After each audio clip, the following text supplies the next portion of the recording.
ଗୋସ୍ୱାମୀ। ତେଣୁକରି ଜନ୍ମରୁ ତାଙ୍କର ଆତ୍ମାनुभୂତି ଲାଭ ମାର୍ଗରେ ସେ ପଥିକ ଥିଲେ ଏବଂ ଏପରି ଭାବରେ ସେ ଆତ୍ମାରେ ଆନନ୍ଦ ଲାଭ କରୁଥିଲେ। ଏପରି ସ୍ଥଳରେ ସେ କାହିଁକି ଏପରି ବୃହତ ଗ୍ରନ୍ଥକୁ ଅଧ୍ୟୟନ କରିବାର କଷ୍ଟ ଉଠେଇଲେ? ସେ ତ ସବୁ ଜାଣିଥିଲେ ନା। କିଏ? ସୁଖଦେବ ଗୋସ୍ୱାମୀ ମାତୃ ଗର୍ଭରେ ଏକା ସବୁ ଜାଣି ଦେଇଛନ୍ତି। କିଏ? ସୁଖଦେବ ଗୋସ୍ୱାମୀ। ହେଲେ ମଧ୍ୟ ବ୍ୟାସଦେବ ଗୋସ୍ୱାମୀଙ୍କ ପାଖରୁ ଆଉଥରେ ଭାଗବତ କଥା ଶ୍ରବଣ କଲେ, କଷ୍ଟ ଉଠେଇଲେ।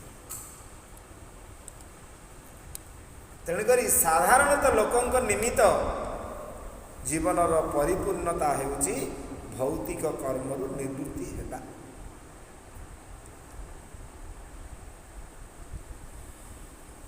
ଏବଂ ଆତ୍ମାनुभୂତି ଲାଭ ମାର୍ଗରେ ସ୍ଥିର ହେବା,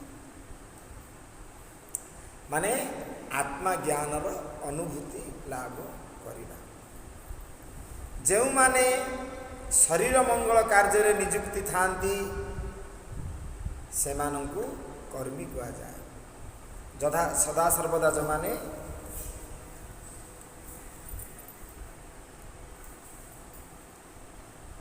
ଶରୀରର ମଙ୍ଗଳ କାର୍ଯ୍ୟରେ ନିଯୁକ୍ତି ଥାନ୍ତି।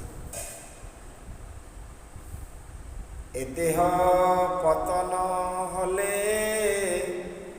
কি হবে আমার, কেই সুখ নাই দেবে পুত্র পরিবার। এ দেহ পতন হলে কি হবে আমার,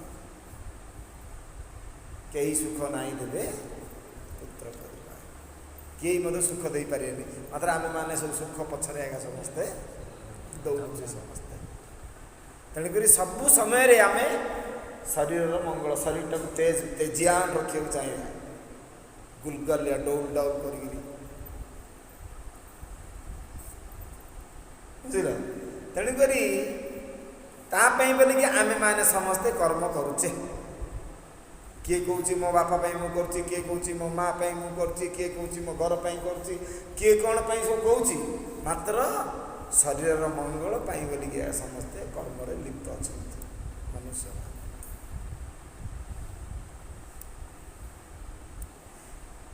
ତେଣୁକରି ହଜାର ହଜାର କର୍ମିକମାନଙ୍କ ମଧ୍ୟରେ କେହି ଜଣେ ଆତ୍ମ ଅନୁଭୂତି ଲାଭ କରି ଆତ୍ମାରାମ ହୋଇପାରେ। ମନୁଷ୍ୟାଣାଂ ସହସ୍ରେଷୁ କଶ୍ଚିତ୍ ଯତତି ସିଦ୍ଧये ଯତତାମପି ସିଦ୍ଧାନାଂ କଶ୍ଚିନାମ୍ନାଂ ବ୍ୟତୀତତ୍ୱତଃ। ହଜାର ହଜାର କର୍ମୀମାନଙ୍କ ମଧ୍ୟରେ ଜଣେ କେହି ଜଣେ ଆତ୍ମାନୁଭୂତି ଲାଭ କରିପାରେ। ଆତ୍ମାରାମର ଅର୍ଥ ହେଉଛି ଆତ୍ମାରେ ଆନନ୍ଦ।